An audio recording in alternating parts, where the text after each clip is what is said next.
खुशहाल प्रदेश सिर्फ बहन जी ही बना सकती हैं, वरना कोई और अन्य व्यक्ति नहीं बना सकता। हमने सभी पार्टियों को वोट देकर देख लिया। एक बार हम जितना वोट हम अन्य पार्टी को दिया है, अगर ये बहन जी को सारा वोट पड़ जाए तो किसी की सरकार की किसी की आवश्यकता नहीं होगी। बहन जी पूर्ण बहुमत से खुद ब खुद आ जाएंगी।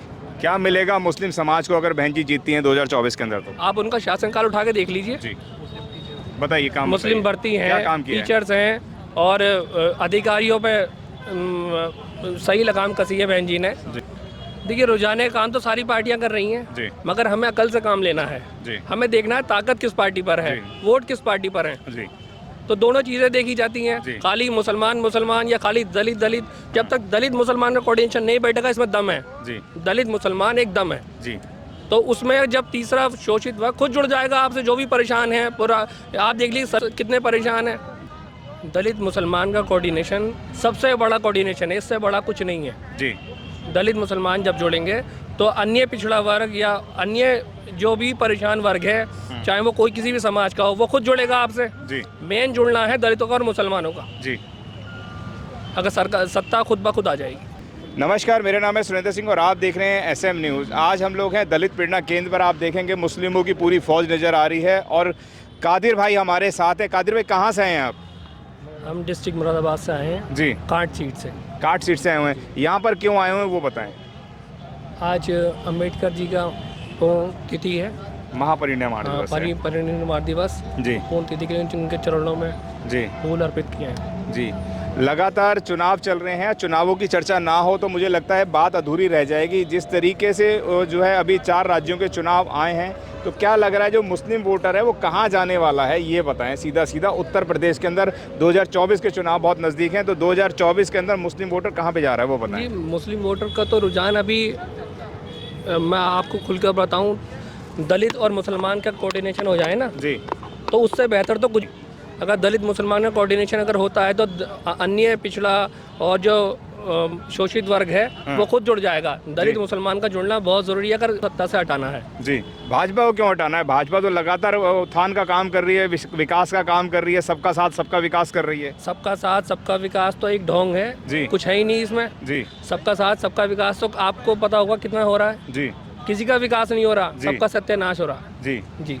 लगातार लोग ये भी कहते हैं, मुस्लिम वोटर जो होता है, मुस्लिम वोटर कहता है कांग्रेस आ जाए। कहीं ना कहीं उसके मन में एक व्याकुलता रहती है, वो चाहता है कांग्रेस के अंदर कांग्रेस की सरकार बन जाए। तो कैसे आप बसपा की सरकार बनाने की बात कर रहे हैं? तो मुस्लिम का अभी कांग्रेस की तरफ रुझान है या बहुजन समाज पार्टी की तरफ रुझान है, जो बहन जी का 4 बार का काल शासन देखा है, कि यह जो 54 साल का शासन है, कौन सा बेहतर नज़र आता है? देखिए, शासनकाल की बात करेंगे तो बहन जी से अच्छा शासनकाल तो किसी का भी नहीं रहा जी। प्रदेश में देख लीजिए हमारे कैसा शासनकाल चला। अधिकारियों का टाइम पर बैठना, कानून व्यवस्था का सही होना और शिक्षा पर ध्यान दिया है, रोजगार पर ध्यान दिया है बहन जी ने। ऐसा तो कोई सी भी सरकार ने नहीं किया आज तक। और रही कांग्रेस की बात, तो कांग्रेस सरकार भी अभी 3 राज्यों में अकेले कांग्रेस ने कुछ भी नहीं कर पाए जी। क्या कहना चाहेंगे? आपसे भी जानना चाहूँगा। आप इधर आ जाइए जी, इधर आ जाइए, खड़ी रहिए आप भी।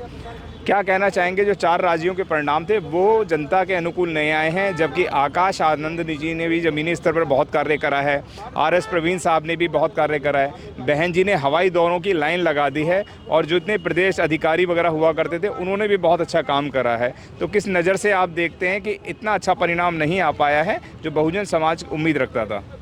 देखिए, ये सब EVM का खेल है। जब तक से EVM हटेगा नहीं जी, तो ऐसा ही होता रहेगा जी। ये EVM के चलते ये सारा समस्या जो है हो रहा है। आप लाख कोशिश कीजिए, लाख बहन जी कोशिश करें, लाख बहुजन समाज के लोग कोशिश करें, जब तक से EVM का बदलाव नहीं होगा तब तक से इस समाज का जो है उत्थान नहीं होगा जी। क्या कारण है कि जब कांग्रेस सत्ता में थी तो बीजेपी बहिष्कार की बात करती थी EVM की? ये एक मिनट साहब, जब कांग्रेस सत्ता में थी तो बीजेपी कहती थी कि EVM में चोरी होती है, और जब बीजेपी आ गई तो कांग्रेस भी लगातार ये कह रही है कि EVM में चोरी है, लेकिन EVM को हटाने की बात सिर्फ बहन जी करती हैं, बाकी कोई नहीं करता। उसका क्या कारण है? देखिए, कारण इसका यह है, वो दोनों सांपनाथ और नागनाथ जी। कभी सांप जो है नाग बनेगा, कभी नाग जो है सांप बनेगा। ऐसे लोग ऊपर नीचे हो करके इस समाज को तोड़ने का ठगने का, हिंदू मुस्लिम करने का, जातिवादी करने का, देवी देवता करने का, ये सब कह करके गुमराह पैदा कर करके इस समाज को तोड़ने का काम किया है। और कुछ नहीं करना है उन लोगों को। यही करना है, जब तक से ईवीएम बदलेगी नहीं तब तक से इस समाज का शासन सत्ता हाथ में आएगा। क्या कहना चाहेंगे कि राजस्थान के अंदर अभी सरकार बनी है और शपथ भी नहीं ली है, लेकिन वहाँ पे जितनी भी चिकन की मांस की दुकानें हुआ करती थी उनको भी बंद कराने का फरमान जारी कर दिया है, जबकि अभी तक सत्ता तक भी नहीं पहुँचे हैं। सिर्फ अभी चुनाव जीते हैं और चुनाव जीतते ही दरोगाओं को धमकाना और इस तरीके से नज़र से आप देखते, क्या कहना चाहेंगे? अभी आपने कहा था सबका साथ सबका विकास, तो ये है सबका साथ सबका विकास जी। आते ही इनके बोल देखिए, और अभी तो सत्ता आए हुए 2 दिन नहीं हुआ, इनके अल्फाज सुन लीजिए जी। ये है सबका साथ। कहते हैं प्रधानमंत्री का रास्ता उत्तर प्रदेश होके जाता है, तो क्या दलित मुस्लिम मिलकर बनाएंगे सरकार? बहन जी की क्या कहना चाहेंगे? दलित मुसलमान का कोऑर्डिनेशन सबसे बड़ा कोऑर्डिनेशन है, इससे बड़ा कुछ नहीं है जी। दलित मुसलमान जब जोड़ेंगे तो अन्य पिछड़ा वर्ग या अन्य जो भी परेशान वर्ग है, चाहे वो कोई किसी भी समाज का हो, वो खुद जुड़ेगा आपसे। जी। मेन जुड़ना है दलितों का और मुसलमानों का। जी। अगर सरकार सत्ता खुद ब खुद आ जाएगी, अपने आप आ जाएगी। क्या लगता है जो इस तरीके के कांड हो रहे हैं उनसे कहीं प्रदेश में फ़र्क पड़ेगा, या लगता है कि देखिए असुद्दीन ओवैसी साहब भी मुसलमान हैं तो वोटों को, मुस्लिम वोट को रुझाने का काम वो भी करेंगे और कांग्रेस भी रुझाने का काम करेगी, तो क्या लगता है किस तरीके से बन पाएगी उत्तर प्रदेश में बसपा की सरकार, वो बताएं? देखिए रुझाने का काम तो सारी पार्टियां कर रही हैं जी। मगर हमें अकल से काम लेना है जी। हमें देखना है ताकत किस पार्टी पर है, वोट किस पार्टी पर है। जी। तो दोनों चीज़ें देखी जाती हैं, खाली मुसलमान मुसलमान या खाली दलित दलित। जब तक दलित मुसलमान का कोऑर्डिनेशन नहीं बैठेगा, इसमें दम है जी। दलित मुसलमान एक दम है जी। तो उसमें जब तीसरा शोषित वर्ग खुद जुड़ जाएगा आपसे, जो भी परेशान है, पूरा आप देख लीजिए कितने परेशान हैं। जी। आपको पूरी देश दुनिया के लोग देख रहे हैं, उत्तर प्रदेश के तमाम मुस्लिम समुदाय से क्या कहना चाहते हैं 2024 के चुनावों के लिए? 2024 चुनाव के लिए हम ये कहना चाहते हैं, जैसे हमने सभी पार्टियों को वोट देकर देख लिया, एक बार हम जितना वोट हम अन्य पार्टी को दिया है, अगर ये बहन जी को सारा वोट पड़ जाए तो किसी की सरकार की किसी की आवश्यकता नहीं होगी, बहन जी पूर्ण बहुमत से खुद ब खुद आ जाएंगी। क्या मिलेगा मुस्लिम समाज को अगर बहन जी जीतती हैं 2024 के अंदर? तो आप उनका शासनकाल उठा के देख लीजिए जी। बताइए काम मुस्लिम भर्ती हैं, टीचर्स हैं और अधिकारियों पे सही लगाम कसी है बहन जी ने जी।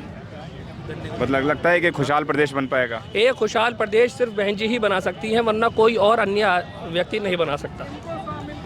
धन्यवाद आपका। Thank you. अगर आपने अभी तक हमारा चैनल सब्सक्राइब नहीं किया है तो सब्सक्राइब करें और घंटी का बटन बिल्कुल भी दबाना ना भूलें, ताकि सभी लेटेस्ट खबरें पहुंच सकें आप पे सबसे पहले।